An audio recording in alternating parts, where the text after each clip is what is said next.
Hi,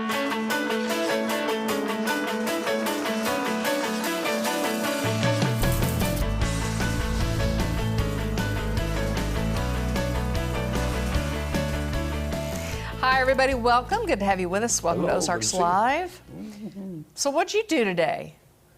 You know, when you ask that question, a lot of times, I did yard work, and it's something pretty simple. Today, I saw an iron lung. I went to the History Museum on the Square, and they have an iron lung down in the basement, from back in 1951. Really? Yeah, you had polio epidemic going on at that time, and it's kind of a spooky sort of thing, and it's a respirator is what it was, a respirator of that time, and many people have heard of an iron lung, but you may not have seen one, and especially up close and personal. It's just a little.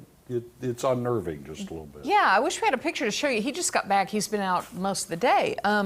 But I have seen one years ago. I got to tour the CDC in Atlanta, and they have kind of a museum in there, and they had a full-size iron lung. I mean, it's like a capsule, a big thing. You just get in it. It is. And well, you're put in it. You can't get in. Well, true. You're basically, it's paralysis, kind of from the neck down. You can't move, and you're placed in this, and it helps you to breathe. So now this one was from around here, It was at Burge, which became Cox, and it has a stamp on it. It's from 1951, and during the early 50s, that's when you had the polio epidemic going on, much like we have now, only now it's a pandemic. Yeah. But an epidemic, and the Salk vaccine didn't come out until late 53, 54, right in there. So before then, if you had that type of paralysis, and polio could strike just about any part of your body. Yeah. And if you couldn't breathe, this machine, you're able to breathe. It has bellows on it. And basically, it's that picture you see. It's like someone is in a big tin can, and all you see is their head sticking out the top, many times with a mirror over it. And it's a little sling behind their head to support their head, stuff like that. So I'm going back a long ways from when I saw one and learned a little bit about them. But did people get to where they could exist fairly well outside of one? That's I just don't something remember. I want to know. I have a feeling that the odds would have been against them. Depending on what type of polio you contracted.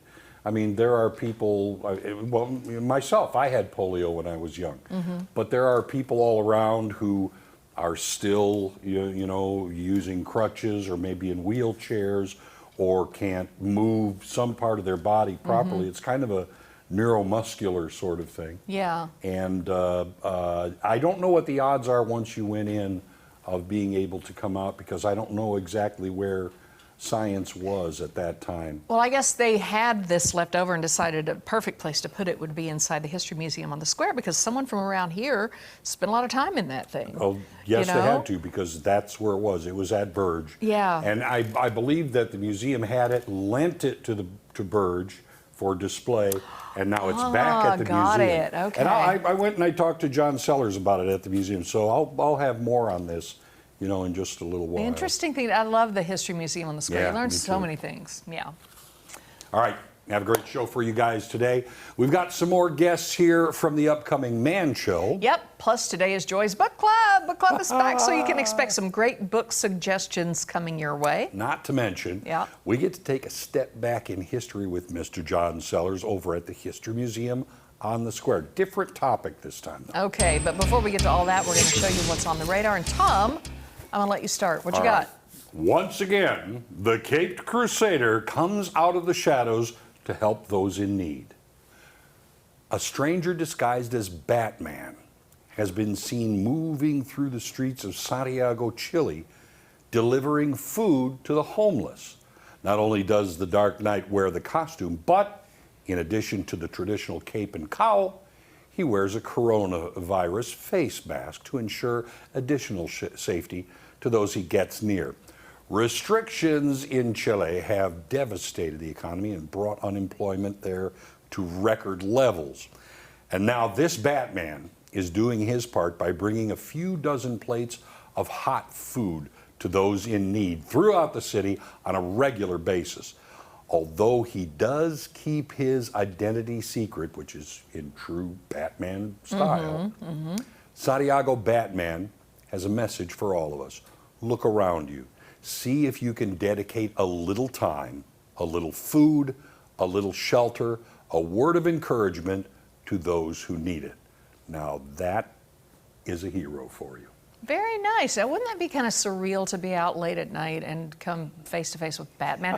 Although Springfield has a Batman, we have our own Batman. Yes, and it's an excellent Batman. Yeah, and I haven't seen him in a while, so maybe he's out doing some good work somewhere like, I don't know, Chile? Usually does. Okay. All right, lots of us are finding that, we work from home more and more often, but we don't always have the space that feels like an office, because you sit on the couch, the next thing you know, you're like drowsy, and then you go, oh, I'll just have a little nap, it's fine, So what do you think about a home cubicle? I don't know, do we have to? This one's not so bad, though. Okay. However, an article in The Verge calls Panasonic's new product a disheartening glimpse at our work from home future. Okay, but here's the deal. This isn't so bad at all. Some of us needed a little bit more structure. I'm one of those. A place with fewer distractions, and this may be it. This is apparently called the Komoru, and it's made of a wooden pegboard, and it comes with a matching desk, an integrated desk, which is kind of cool. This thing will give you about 10 square feet of workspace. Okay, the walls are about 4 feet high. It'll set you back about $800. What I like about this one is the guy's got his backpack on the pegboard. So I'm sure that he had to pack up all his stuff, like from his bedroom to walk down the hall to his, But again, if you need a designated area, this might be just what you need. I thought it was kind of interesting. You could hang your stuff on it. You could personalize it. You could tell the kids, don't be in there. That's my office. You stay out. So I just like go into a room and say, look at the big office I have. Yeah. Really, you want to bring a cubicle home? I don't know. It's what we're coming to. Somebody will find a way to sell that, and Panasonic did. Obviously, yeah. So there you go.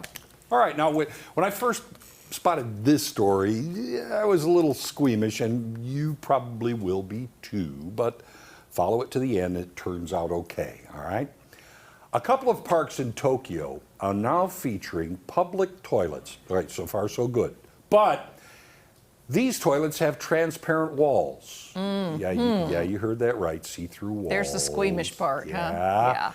They are part of the Nippon Foundation's Tokyo Toilet Project and are designed so that people can quickly determine if the facility is clean and, more importantly, whether anyone is inside.